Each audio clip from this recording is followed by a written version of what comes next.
Hello, welcome to AKSIS. As part of our daily current affairs, ILO international labour organisation ఇచ్చినటువంటి ఒక latest report ఏం చెప్తుందంటే, భారతదేశంలో ఎవరైతే హైయర్ ఎడ్యుకేషన్ అదేవిధంగా సెకండరీ ఎడ్యుకేషన్ కంప్లీట్ చేసిన వాళ్ళు ఉన్నారు, అంటే అబౌట్ 10th క్లాస్ చదివిన వాళ్ళు ఎవరైతే ఉన్నారో వారిలో అన్ఎంప్లాయ్మెంట్ రేట్ అనేది చాలా ఎక్కువగా ఉంది.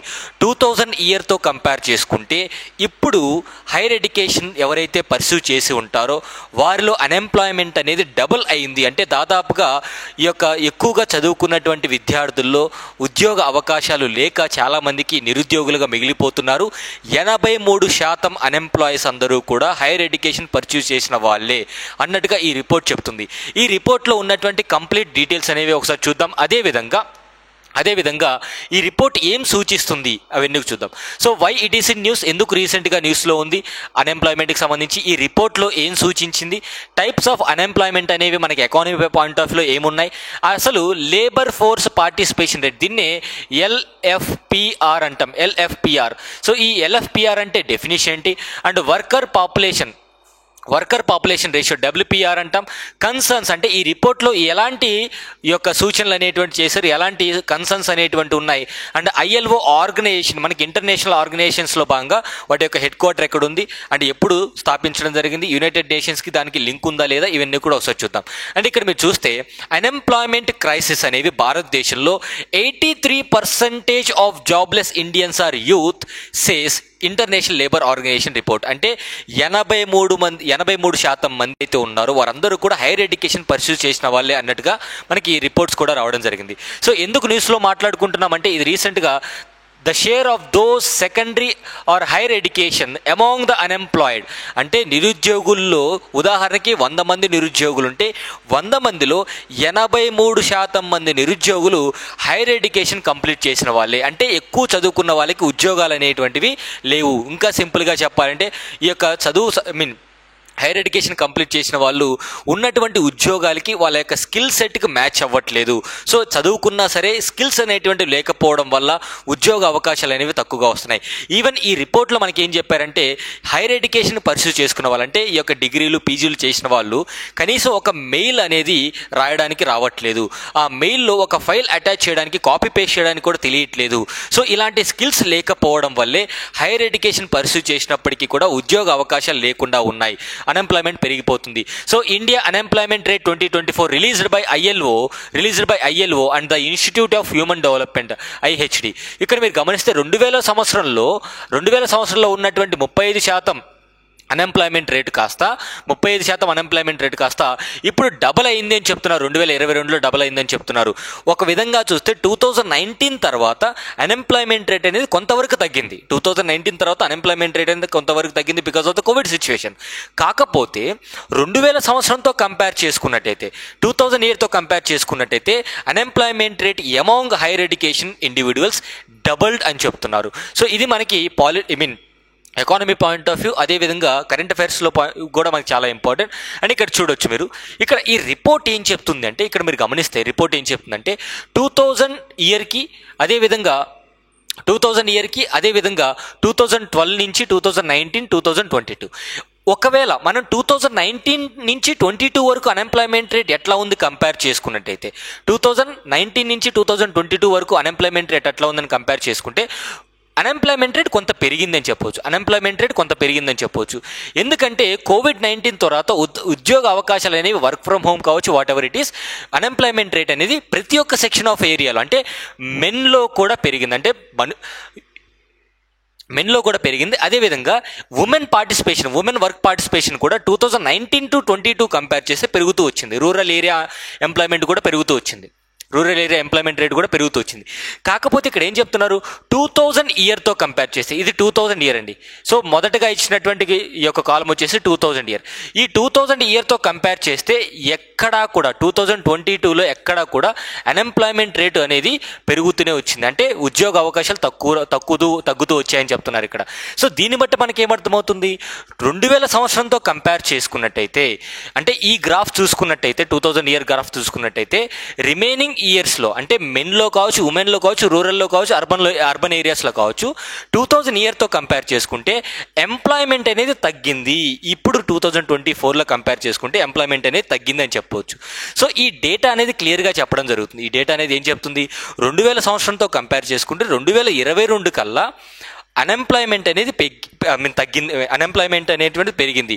అన్ఎంప్లాయ్మెంట్ పెరిగింది ఎట్లా చెప్తున్నాం, men participation in the employees తగ్గిపోయారు, ఆర్ వర్కర్స్ పార్టిసిపేషన్ వచ్చేసి తగ్గిపోయింది. అంటే జనాలు మార్కెట్లో జాబ్స్ తక్కువ వస్తున్నాయి, సో ఇవి ఉద్యోగ అవకాశాలు అనేటువంటి తక్కువ ఉన్నాయి కాబట్టి మనకి అన్ఎంప్లాయ్మెంట్ అనేది పెరిగిందని చెప్పవచ్చు. అండ్ ఇక్కడ మీరు చూడొచ్చు while India's large youth work force is demographic dividend. అంటే భారతదేశంలో ఎక్కువ యూత్ ఉన్నప్పటికీ కూడా, ఎక్కువ అంటే ఉన్నటువంటి 140 కోట్ల మంది జనాభాలో దాదాపుగా ఒక 50% యూత్ ఉన్నప్పటికీ కూడా ఆ అవకాశం అంటే యంగ్ పాపులేషన్కి సంబంధించినటువంటి అవకాశాన్ని మనం ఆ ఆపర్చునిటీని యూటిలైజ్ చేసుకోలేకపోతున్నాం. ఎలాగంటే స్కిల్ సెట్ లేకపోవడం వల్ల.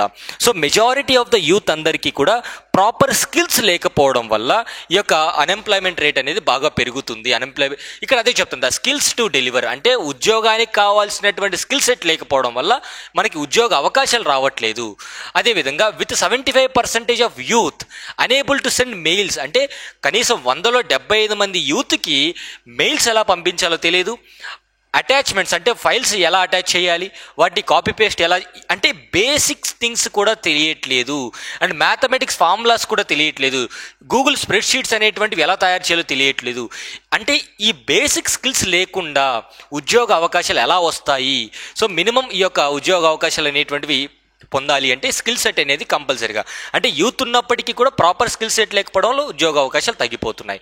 అండ్ టైప్స్ ఆఫ్ అన్ఎంప్లాయ్మెంట్ మనకి ఎకానమీ పాయింట్ ఆఫ్ లో, so cyclic unemployment, seasonal unemployment, frictional unemployment, అదేవిధంగా ఎడ్యుకేటెడ్ అన్ఎంప్లాయ్మెంట్. ఇక్కడ ఎడ్యుకేటెడ్ అన్ఎంప్లాయ్మెంట్ అన్న అండర్ ఎంప్లాయ్మెంట్ అన్న ఒకటేనండి, అండర్ ఎంప్లాయ్మెంట్.